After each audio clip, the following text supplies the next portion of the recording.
you look healthy on the surface, you're fit. And so when you go to the doctor and you express your problems, and on a surface level, when they look at your labs, you look healthy, labs look decently normal, and they're like, oh, you're healthy. It's maybe stress. They chalk it up to stress, or it's in your head. As someone who suffered greatly from autoimmune problems for years where no doctor could give me the answer, I really suffered. And so finally, I heard about this type of medicine, which is a lot more specific. It's not like, oh, you're having another issue, we'll send you to this doctor. And then they go through the checklist and then they're like, okay, well, you don't fit into our box, so we'll send you to somebody else. And then we feel hopeless. You're listening to the Conscious Convos and Donuts podcast. Hello and welcome to Conscious Convos and Donuts. My name is Michelle Argris. I'm your host, and I am here with a dear, dear old friend of mine, Dr. Pedi Mirdamadi. I'm so happy to have you on here with me today. So much to discuss. How's it going? It's going great. Excited to be here. Thank you for having me. Yeah, I'm really excited to dive into some really juicy, yummy topics. Not only have we always wanted to be in service, so Pedi and I have known each other for a very long time. And in fact, when we met, we were doing background on a movie set, right? With your brother. And It's a long time. So fun. And so it's beautiful to see how we both had a dream and that was both in service. And then fast forward 10 years, we're both on the West Coast. You're in San Diego. I'm in LA. You're helping people feel better physically in their body. And I'm helping people feel better with their internal space. So here we are. So fun, right? Absolutely. Yeah, so fun. So we have here Dr. Pedi Mirdamadi, who is a naturopathic and functional medicine doctor. And so tell us first, do you service only in San Diego or can you open up to other areas as well? No, we have patients all over the state of California and in some other states in the United States as well. Okay, The beautiful. beautiful thing about telemedicine, we could do a lot of things virtually nowadays. Hell yeah, you got to love the internet. It's great. And so tell us too, what is naturopathic medicine? Can you take us through what is that exactly? Sure. So simply put, naturopathic and functional medicine is root cause medicine. So the analogy I like to use to describe this form of medicine to my patients is I like to look at my patients like a tree. And if we have a tree, let's say an apple tree, and on one branch of that apple tree, there's rotten apples. What the Western medical system will do, don't get me wrong, there's a time and a place for the Western medical system. But what the Western medical system will do, if there's a rotten apple on that tree, they'll kind of come and either give medication, which works on symptoms. There's nothing wrong with that. There's a time and a place for medication. We'll talk about that. But it's like taking that rotten apple and painting it red again, right? They're kind of masking the symptoms. They medicate. Or on the other hand, they'll come and cut the branch off, which is like performing surgery. They operate, medicate or operate. And like I said, there's a time and a place for that. If God forbid someone's walking across the street, they get hit by a bus, that's where you want to be, in the hands of the Western medical system, because they got all the diagnostic tools to figure out what's going on. They got the drugs to keep you from bleeding to death, keep you alive, to stabilize you. That's where they thrive and when they're strong at their strong suit. But when it comes to long-term chronic disease management, they're a little limited in what they do. So looking at that same tree, if there's rotten fruit on one tree, what we do as naturopathic and functional medicine doctors is we like to look at the soil of the tree and ask questions like, okay, does this tree have adequate nutrition?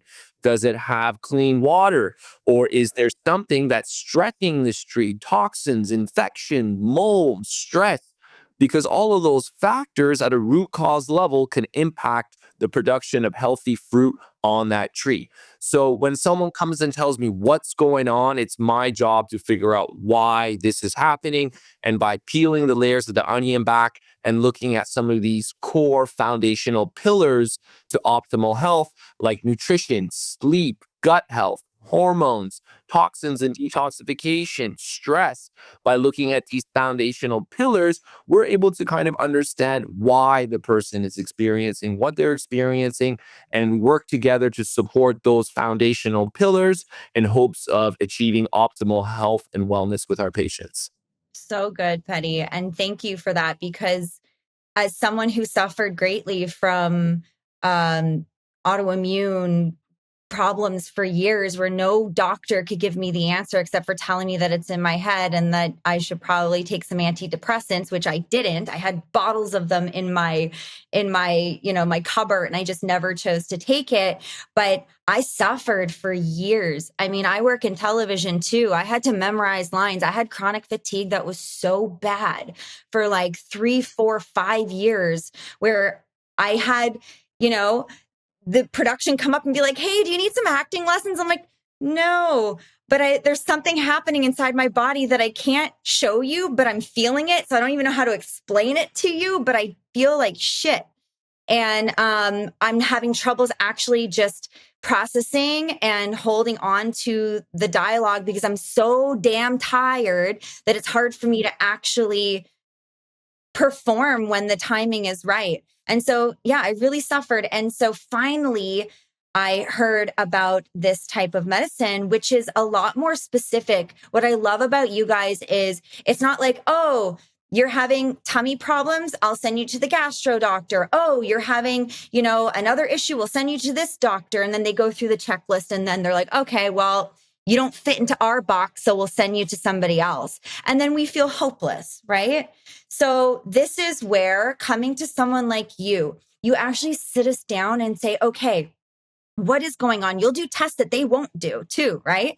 Can you walk us through like some testing that doctors will miss that will be really imperative and important for any type of thing that might come to you? Give us an example if you can. Yeah, absolutely. I would love to dive into that. But, I just want to echo what you said, Michelle, because, I hear what you just said over and over again on a daily basis in my practice. People, you look healthy on the surface, you're fit. And so when you go to the doctor and you express your problems, and on a surface level, when they look at your labs, you look healthy, labs look decently normal. And they're like, oh, you're healthy. It's maybe stress. They chalk it up to stress, or it's in your head. And they kind of set you on your way, right? Patients don't feel Mm. heard because, the doctors are kind of dismissing them. And just because you don't meet the criteria of a disease, it doesn't mean you're healthy, right? The Western medical Mm. system, unfortunately, defines health as an absence of disease. But we know that health is on a continuum, actually. Just because you don't meet the criteria of a disease doesn't really mean that you're actually healthy. And so I hear this all the time. And I myself was on the receiving end of it as well. Doctors said, oh, you're healthy, you're fine, everything will be okay. But I knew deep down inside something didn't feel right to me. So this is a common theme. And this is where naturopathic and functional medicine really comes in, because it bridges the gap and it kind of helps provide answers for these people that are kind of falling through the cracks of the Western medical system. And there's a Yeah. lot of people, because people just don't want to band-aid their problems with medication. People want answers. Why am I feeling what I'm feeling? How can I prevent this from happening in the future? Mhm. They're asking deeper questions now, because people and patients are so well informed because of the internet. They're so well informed. They've done their research. And so just chalking it up to, oh, it's in your head or take a med is no longer enough. I saw so many family members going through this. My aunt had cancer. My grandma had heart disease. And the only thing that the medical system offered for them was medication, statins, blood pressure medication, blood sugar medication. And then for my aunt who was going through breast cancer, surgery, breast removal, chemo, radiation, but it was very sick care oriented, very reactive. No one was talking about health optimization, all these other pillars that are important to health, or asking the question, why did this person get heart disease? Why did this person get cancer? And what could we do to prevent recurrence, right? So these questions are not being asked, unfortunately.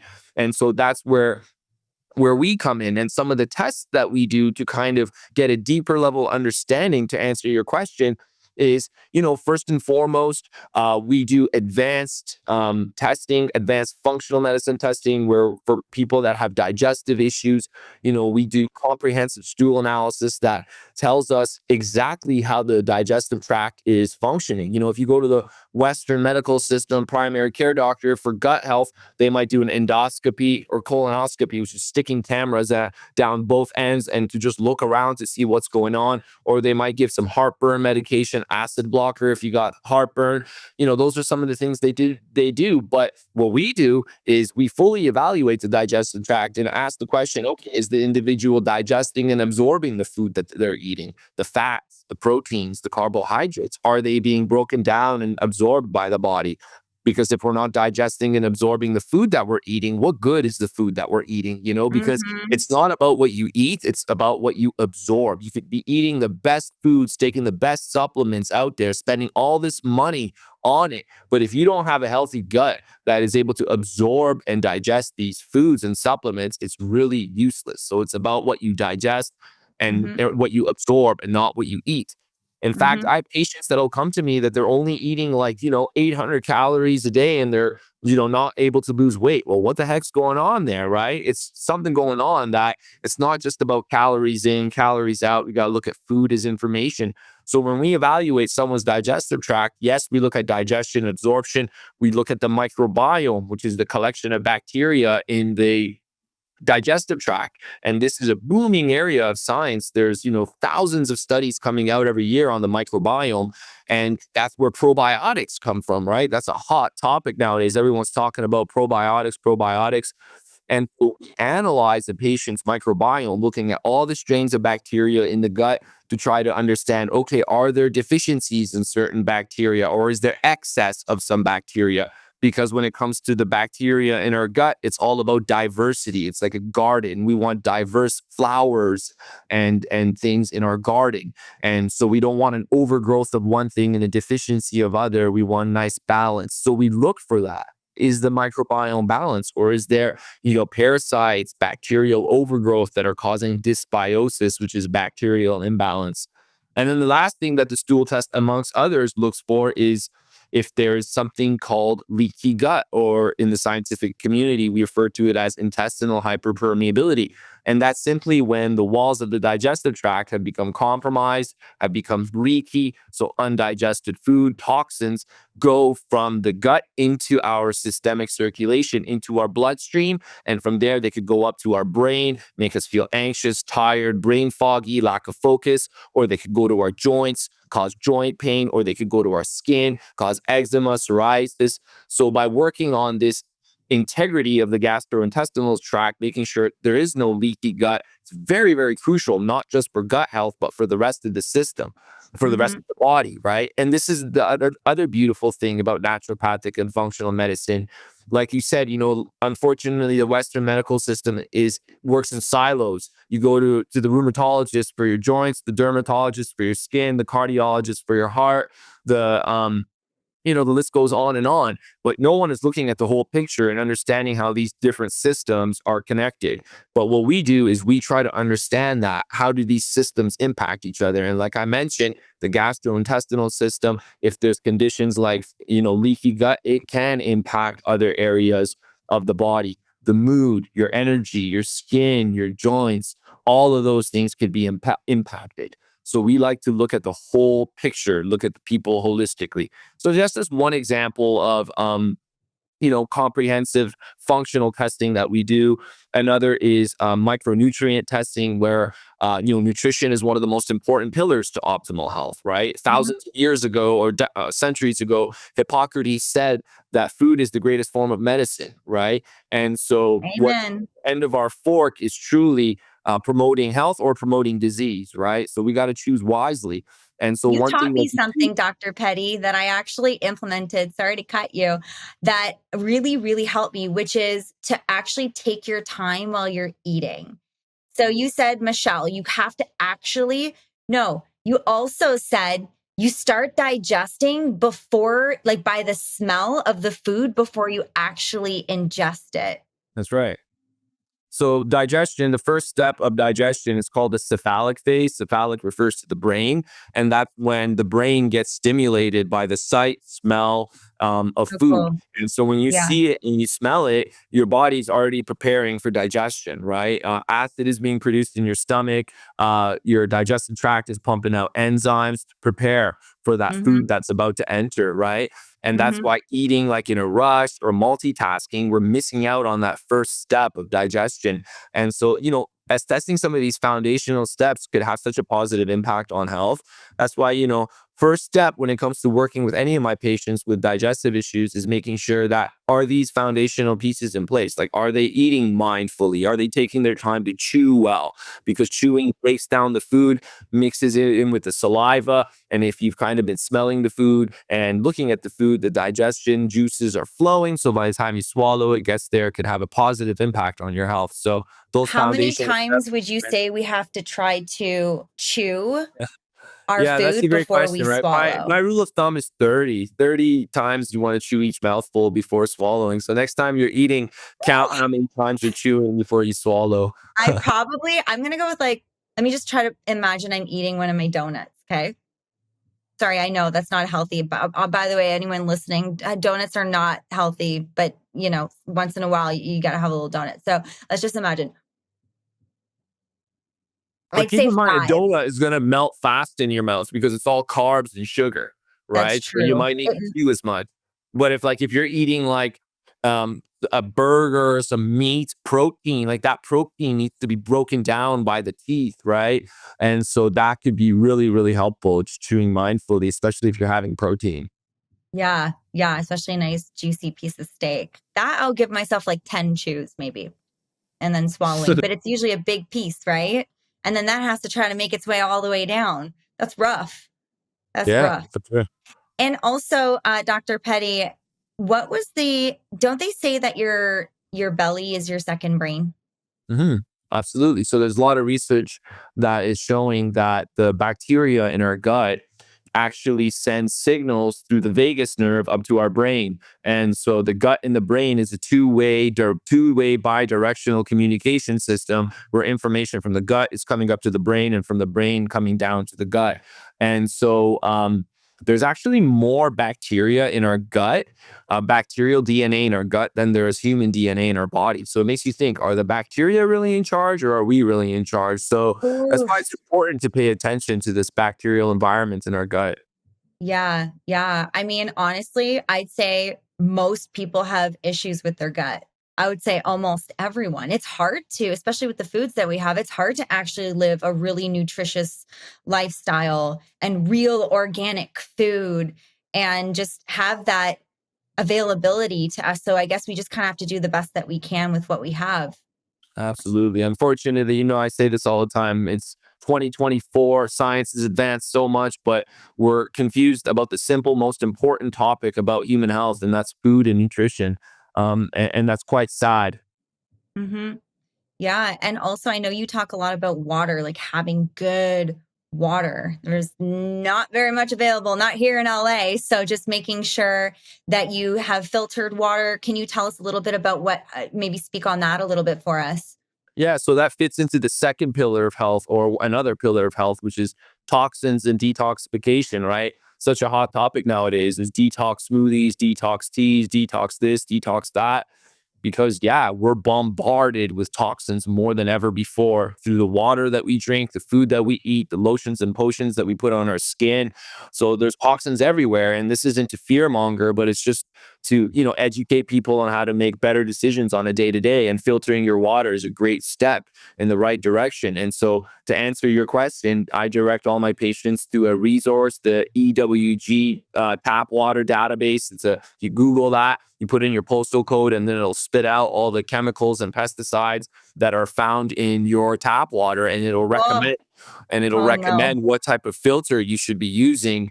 And I think getting adequate clean water is extremely important for optimal health, because a lot of the water nowadays are pumped with, there's a lot of chemicals and arsenic and Mm. other harmful cancer causing chemicals in the drinking water. So it's really, really important to pay attention to that and make sure we're filtering the water that we're drinking. Because think about it, we're having what, 6 to 10 glasses a day.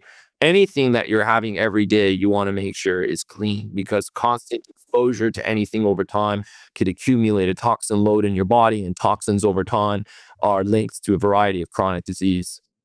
Is there a testing that you guys do that can tell us all of the toxins that are in our body? Oh, there sure is. And I There's just did tons of one on them. myself. So I like Uh-oh. to do a complete toxin panel, which looks at three different components to toxins. The first Hmm. one is heavy metals. So it checks for mercury, lead, cadmium, arsenic, all those nasty things. And things like mercury could be found in some of these fish in like sushi bars and, tuna, and mercury amalgams. It could end up in your bloodstream. So checking for heavy metals is very, very important. I make sure to check heavy metals on all my patients that have any neurodegenerative disease like Alzheimer's, Parkinson's, anything like that. I make sure I check for heavy metals because we don't know where they're coming from, but it's important to know if they're there because we got to figure out where they're coming from and detox them. So heavy metals is one. And then the second is environmental toxins. So those are things like BPA, bisphenol A, which is a chemical that comes from plastic. So if we're drinking too much plastic bottles or Tupperware, microplastics, we hear that's a hot topic. So we check for that to see if someone's been exposed to BPA. The environmental toxin panel will also look for glyphosate. Glyphosate is an herbicide that gets sprayed on food, and glyphosate is detrimental to the body, and a variety of other chemicals. There's like 50, 60, 70, that the list goes on. And then the third category of toxins that I check for in that full toxin panel is mold, right? And we live in Southern California. There's a lot of water damaged building. Homes are very old. Mold is a very, very common thing here, and it could cause havoc in people that have a suppressed immune system. So I check for mold in a lot of my patients. And it's surprising what you find. And when you can support someone, detox them off mold, they get a lot better. So those are the main areas that I look for when it comes to toxins. And it's a simple urine test. Wow. Wow. Yeah. And people have a lot of mold in their houses too. Actually, I just moved and I had a bunch of mold. They did testing and then I ended up moving out. But I actually could see the mold That's scary. on my ceiling, and it was about 1 foot to 2 feet Oh my God. wide of black mold. And I thought to myself, wow, I've been living with that. I wonder how that could affect my body. It could affect, the way in which I'm doing everything. So I wanted to ask you, as someone who wanted to be deeply in service to the world, you've always been like that. How does it feel knowing that you are literally helping people thrive with having these ailments? Like watching someone come in and feel like they just can't even put one foot in front of the other, and then they come back in and they're just shining and beaming. Like, what does that feel like as a doctor? It feels great. It really feels great. But first, like, I got to thank God for kind of giving me this desire to want to help and giving me kind of the skill set to be able to help. And over the years, I've just been nurturing it. And it's really great that, what I love to do is what I'm passionate about and what I'm kind of good at. So when you're doing that, it just, I'm always on this flow of just continuing to serve because, I feel like our medicine needs to be shared. And that's why I'm so passionate about talking about it on social media and, just giving away as much of this free information as possible. But to answer your question, it's really rewarding. Like when I hear people's lives get turned around, it's greater than any financial compensation that I could get. When someone writes a review for me, or I get an email, or someone doesn't come to the office anymore because they're healed and they sent me an email like, look, I'm good, I don't need to come in. Like that makes me happy. It really Mhm. does. Because I That's the feel like, goal. yeah, that's the goal. When someone doesn't come here anymore, like, but the thing is, people love coming here because, once they get well, it's the next question is, I want to optimize my health. I want to continue to feel like this. I want to minimize the chances of disease ever happening because the best medicine is prevention. It really is. Once you go down that disease path, it's just harder. And so prevention is the best medicine.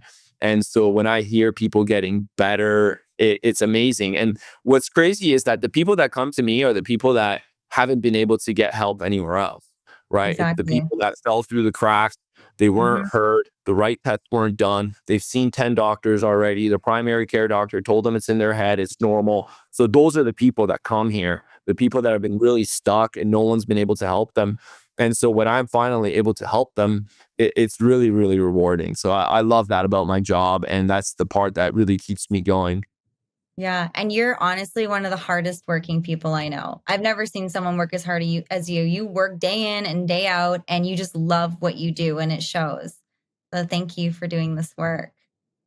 Well, success isn't an overnight thing. I remember when I was 25 years old, I decided to myself that I'm not going to have weekends anymore until I get to where I want to be. That was 13 years ago. And I got to say, I I can't say there's been a weekend in the last 13 years that I've done zero work. Like every weekend, I'm doing some form of work, maybe all weekend or a part of the weekend. So it's been a Mhm. really, really long journey. It takes a lot of schooling to get here, but now it's come together the last 3 4 years, and the results of all the hard work are manifesting in patient success, and I love that. I love that so much. And just watching, people fall in love with what they do, waking up with a purpose, waking up with intention, waking up saying, I know that today, not only I'm going to show up for myself, but I'm going to show up for all these people so that I can make their day a little bit easier, a little bit better. It's just really beautiful. So, yeah, just sending lots of love for doing this type of work. So, can you take us into some of the other pillars for nutritional health that we're going through? Yeah, so pillars for optimal health and nutrition is one of them. Just to say, so yeah, we talked about like gut health. That was one of them. We talked about nutrition. That's another one. Toxins. We talked about that, minimizing toxin exposure, but at the same time supporting detoxification, making sure our health of our liver is great. Being mindful of the lotions and potions that we're putting on our skin. To navigate that, there's an app called the Think Dirty app, which is a great resource. You could scan your beauty products, personal care products. It'll tell you they're toxic or not. Eating organic as much as you can. A good resource for that is the EWG Dirty Dozen and Clean 15 list. The Dirty Dozen list is the top 12 most heavily sprayed fruits and vegetables with pesticides and chemicals. So those are the ones you want to make sure are organic. And then the Clean 15 are the 15 fruits and vegetables that are cleaner. They're lower in pesticides and chemicals that you'll need to have organic. They could be non-organic and you're okay. So, but the other pillars, there's three that are really important that I think we should touch on that remain are sleep, and then the other is the stress, and then hormones. Hormones are crucial, and to talk about hormones for a few minutes. Hormones, there's a wide range of hormones, right? There's the sex hormones, which is what we typically think about for men: testosterone, estradiol, DHEA. And then for women, estradiol, progesterone. Women also produce testosterone. So those are the sex hormones. And then there's the stress hormones like cortisol, epinephrine, norepinephrine. And then there's the thyroid hormones, right? We have PSH, free T3, free T4. So hormones are very, very important for our body to operate. And there's a wide range of hormone imbalance. And nowadays, a lot of people are coming into our office with significant hormone imbalance, right? I have guys that are 28 years old that, testosterone is so low, they can't get erections, they have no libido. So it's really concerning. Like fertility is being really impacted at a young level for a lot of males. I see a lot of women that have irregular menstrual cycles, lots of pain around their menstrual cycles, which is really hard to see because, like, every month, some of these women are going through 5 days of bad pain, like, and taking pain meds. It's really, really sad, right? And then the thyroid is another huge issue. A lot of people have slow thyroid, which leads to weight gain, depression, hair loss, fatigue, brain fog, constipation, dry skin, dry hair, brittle nails, all those things. And so it's really, really important to pay attention to these hormones, and it all begins with testing, right? And unfortunately, the Western medical system, they don't do in-depth testing when it comes to hormones. For example, the thyroid, they'll just look at like a TSH marker, which is like the tip of the iceberg. We do so much more than that. And then for testosterone, I have a lot of patients that come to me that tell them that their primary care didn't even, wasn't interested or wasn't even open to ordering and checking their hormones. It blows my mind because hormones definitely need to be checked. So we take a deep look into those things because hormone health impacts a lot of symptoms and the way someone feels. If someone's not motivated to make lifestyle change, if they're not motivated enough to go do the breath work, to go do the yoga, to go buy the healthy groceries, to get out in nature, if their hormones are so whacked that they don't have that motivation, you can't blame them for not being able to follow through with that type of lifestyle change. And if you have no testosterone in your body and your thyroid is so slow and your cortisol, stress hormones are through the roof, you're not going to be able to execute those lifestyle changes because of biochemical imbalances at a hormonal level that are going to just limit your motivation and ability to make this lifestyle change. And so there's definitely a piece that needs to be addressed. 100%. And I'd love to speak to that too, as someone who had the autoimmune. It was like I was provided a whole list of foods that I had to eat, which for me wasn't easy to have to get to my chronic fatigue was so bad. It was hard to get to the grocery store. It was hard to actually focus and cook. Like cooking Exactly. was hard. How can And then someone it do that? became stressful. So not only do I have this autoimmune condition, I'm now fucking stressed out because now I'm like, oh, in order to be healthier, I need to do this. And I'm too tired to do this. So then the struggle continues. In fact, the day I started to heal from all this crap, I literally was like, I'm going on vacation. I'm going to Jamaica. I went to Jamaica. I was like, I can't stress out about this anymore. I can't like focus on all these different things it's just too stressful for me. And I know you're going to touch on stress and nervous system, which is a big one for me. And one of the things that I do for my work. So I'm super passionate about that and getting that regulated as well. But if your nervous system is out of whack, your health is out of whack. 100%. So getting that in check is one of the first things, in addition to all the preventative stuff that you do. And I love the word preventative. I know you've said this various times throughout this episode today. Preventative is key because when you don't want to wait till you're already too sick, because then you have to backtrack it, which takes way more time, or it's too late. Yeah, exactly. So this is where prevention matters so much. And naturopathic medicine and functional medicine is so key to really, truly having a healthy lifestyle, but catch it before it's too late. Exactly. Don't wait till you're so sick that you can barely lift a finger, barely cook food to go find someone like yourself. Absolutely. All right, let's dive into some, would we complete with the hormones or can we dive into stress? Because that's Yeah, we can definitely talk. where I Let's want to talk touch about that on. and wrap it up. Stress is important one. Yeah, let's hear it. What do you got? So there's a lot of research showing that stress is the silent killer. It's literally linked to so many conditions, from neurodegenerative issues to high blood pressure, heart disease, even autoimmune disease. Stress is detrimental for so many areas of our health. And like you said, a lot of people nowadays have dysregulated nervous systems, right? We're all just running on adrenaline, so overstimulated with caffeine, with social media, with life stressors. And then now we got blue light from so many different, people got iPad, iPhone, iWatch, so many different eye sources, and, blue light blasting these people all day before bed. So the nervous system is dysregulated, right? And our nervous system was designed in order to be able to take stress in short spurts, right? Back in the day when we were hunter gatherers, if a lion came at us, if a lion or tiger attacked us, stress is adapted in that situation because what is it going to do? It's going to get your heart rate up, pump the blood from your gut into your muscles, into your lungs, so you could run away from that tiger and survive. Fight or flight, it's called, the sympathetic part of our nervous system. And that's the survival instincts for us to be able to flee from that scene and stay alive so the lion or tiger doesn't eat us, right? But what happens after we flee is that the nervous system should calm back down and we should go towards rest and digest or parasympathetic activation. But unfortunately, nowadays, we're bombarded with sources of stress, right? From what we see on the news, from someone cutting us off when we're driving, a fight with our spouse, a fight with our parent or child. And then there's the sources of stress that we don't really pay attention to, which is the blue light exposure, the EMF exposure, all the toxin exposures.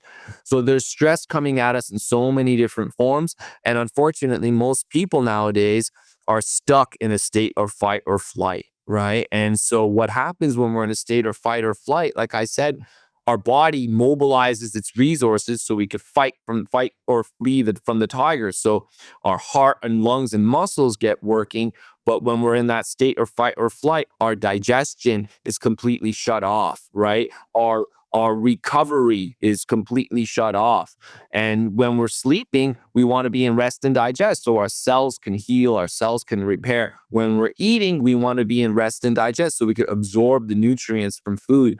But unfortunately, nowadays, so many people are eating while stressed, they're eating while multitasking, or eating while watching the news. And if you're doing that, you don't have the digestive capacity to really be able to digest and absorb. So the food is more likely to sit there. It's more likely to putrefy, ferment, cause, uncomfortable digestive symptoms like gas, bloating, abdominal pain after eating. And so it's really important to pay attention to that and do what we can to pull our nervous system back to a state of rest and digest, especially at times that we're eating. And, that's why I tell a lot of my patients, look, you want to eat, if you're anxious, just take a couple of minutes to ground yourself, take a few deep breaths, so you calm back down, or, say a prayer. Prayer's been around for, centuries. And prayer actually has a physiological benefit. Before you eat, if you pray, you're kind of shifting your nervous system towards a state of rest and digest. You're calming that down. So even prayer could help, whatever it takes, just to kind of ground yourself and calm down a little bit before eating could go a long way for optimizing digestion and so much more. And then the other thing is now one of the biggest concerns that people come to see me with is sleep issues, sleep challenges, insomnia. People can't fall asleep or stay asleep. They wake up tired. It's not about getting 8 hours of sleep. It's about quality sleep, right? Are you getting the deep stages of sleep, the REM sleep, where your body's pumping out the testosterone, when your body is healing your cells, healing your skin, when your body's producing growth hormone to keep you looking young, keep your skin looking healthy? Are you hitting those deep stages of sleep? And a lot of people are not, because their nervous system is so dysregulated, right? They're stressed all day, running on caffeine, and then before bed, they're scrolling on social media. So the blue light's increasing that cortisol even further, robbing them of their deep stages of sleep. And more research is coming out showing the detrimental effects of blue light exposure on sleep, how it delays morning restfulness the next day. So the research shows if you're on your phone at night, the next day when you wake up, it's going to take you longer to feel rested and awake. So the evidence is all around us, very clear. We just have to be mindful of it and take action if we want to kind of get back to that state of balanced nervous system.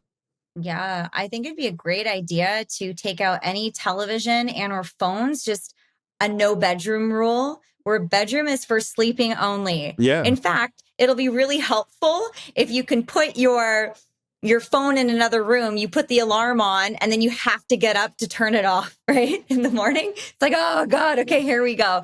And it gets you up in the morning, it gets you going, and you're not sleeping with all that frequency coming out of the phone. Which I know is a whole nother hot topic to kind of talk about too. I know you always said, don't put your phone in your pockets. If you're putting your phone in your pockets, you're literally putting it right beside your ovaries for women. You're putting it right beside your genitals. You're literally creating these, what we call them, like waves. What is the name that comes out of the phone? Like the So radio frequencies and radio radiation. frequencies. And radiation. And then people wonder why they're getting different cancers or different issues within their Fertility is body. an issue, yeah. Fertility. Yes, ladies who are listening right now, how many of you walk around with your phone in your pocket? Or at the gym in their bras. Like I see Oh, women at the gym with their phone in near their breast in their bra, and that gives me so right. much anxiety. Please do not do that. Yeah, yeah. And that's a reminder for me too, because we don't think it's just second nature. You're like, oh, I just need to get somewhere. Oh, shoot, I put it in my back pocket. It's on my butt. It's on my front. It's just like it's in my breast. Like these are very sensitive areas of the body, and putting that radio frequency there is very Detrimental, dangerous. very. Very dangerous. Oh, yeah. There's so much to go over. I mean, nutrition, sleep, gut health, hormones, stress, all these things are so imperative to, again, be the prevention. We have to be the prevention, or else we're going to get to the point where we're so sick that we are hopeless and we're going to doctors that can't help us. And then when we finally figure out what's going on, it's too late. Yeah. And one thing that's important is Like I said, medicine's become very reactive, right? People go to the doctor thinking the doctor has all the solutions and is going to give them a pill, and the pill will solve their problems and take their health away, but bring their health to them. But the reality is, health only begins when there's a partnership with your provider. You could find a doctor that you can have a partnership with and take action and deliberate action to creating your health. Because, like we said, all of these pillars, it takes effort and the time to evaluate and optimize, but it takes a partnership between yourself and a doctor to do that. So we have to kind of be open and willing to take action and take control of our health, and to be open to reevaluating and optimizing the day-to-day decisions that we make every day, because we live in a society where we have innovation like we've never had before, right? We have these powerful cell phones that are new. Like, think about it. When I was 15 years old, we had the Nokia phones with the Snape game. Now these And cell phones, Tamagotchis. yeah, It that was was like only 20 nanos. years ago. Think about in 20 years, like how Yeah. much advanced the cell phone has come. And then now we Yeah. got electric cars. Well, those batteries, what is that long-term result going to look like from those batteries that people are sitting and charging their health Mm, cars with every week? We don't right. know. There's a lot of new innovations that have come out that we don't know. Vaping, another one. What's the long-term effects that we don't know? So there's a lot of new innovations that have come out now that we don't know the long-term impacts that they can have. That's why we need to be conscious and make mindful decisions day to day, that we could prevent the chances of anything negative happening. And this kind of ties back to prevention being the best medicine, and these 6 pillars that we need to keep in mind if we really want to have a foundational basis towards optimal health. Yeah. Thank you so much, Dr. Petty. Thank you for these reminders. Thank you for these tools. And if anyone's listening, just implementing one or two of these to start. If it feels overwhelming, just take your cell phones out of your pocket, take it out of your bedroom. Start chewing 30 times before you swallow your food. Little small changes can make a really huge difference in your health. So thank you Yeah. for those tools. And Dr. Petty, how can we find you? Absolutely. So I'm pretty actively involved in social media. So Dr. Pedi Natural Health. So that could be looked up. So DRPEDI Natural Health. You could find me there. My clinic that I'm the medical director and co-founder at, it's called Oasis Health and Medicine. We're located in San Diego, but we do see patients all over California. And we are working on something very, very exciting where we're creating a community of people, like-minded people that are interested in truly optimizing their health and working towards longevity. And in that community, I am getting in depth about each of these 6 pillars and providing key action steps on what people could do to truly support their foundational health pillars to optimal health. So, social media, for those that are active on social media. And then if you're interested in learning more about our practice, Oasis Health and Medicine in San Diego. So good. Thank you so much, Petty. And of course, before we go, I do have a question for you. It doesn't fall in the health category, but this episode and this podcast is called Conscious Convos and Donuts. So, Petty, if you were a donut, it can be a really healthy one. We can go as healthy as you'd like. Which one would you be and Okay, why? this is going to take a lot of brain power because it must have been over 20 years since I've had a donut. Okay. But back in the day when I Yeah. used to have donuts, before I understood how terrible they are, uh, Uh-huh. and I'm hoping that this could be the last episode you have a donut on. Maybe we should upgrade it to something better. I'm kidding. But do you remember those Tim Hortons donuts, the Boston creams Oh, man. that had the chocolate on the top and then Mhm. inside it had that cream? That was my favorite donut. The Boston creams with an iced cappuccino. I used to have those. Little did I know that was like 100 grams of sugar combined in one go. Yeah. But it was joy at the time, right? It was joy, It was temporary joy, joy. It's especially hitting the the cream in the dopamine middle. in your brain, it's like a drug. Right before I jumped on this episode, I did a little segment with a donut, and there was a nice little surprise in the middle, and it was the cream, just like the Boston cream, but it wasn't chocolate. It was I think it was like a toffee on the top, and I Awesome. didn't like it. And then I took a bite in the middle. I was like, oh Oh, yes, cream, we love so it. nice. Hilarious that you said that It one. tastes it. Well, thank you again so much. And everyone listening, thank you for listening to Conscious Convos and Donuts. I can't wait to have you on another episode. Thank you so much, Pedi. Pleasure to mine. Thank you for having me, Michelle. Bye. Don't forget to sign up for the Illuminate community for my live and recorded meditations, breathwork, and guidance support calls. Tap the link on the screen or in the bio of this episode. I'll see you soon.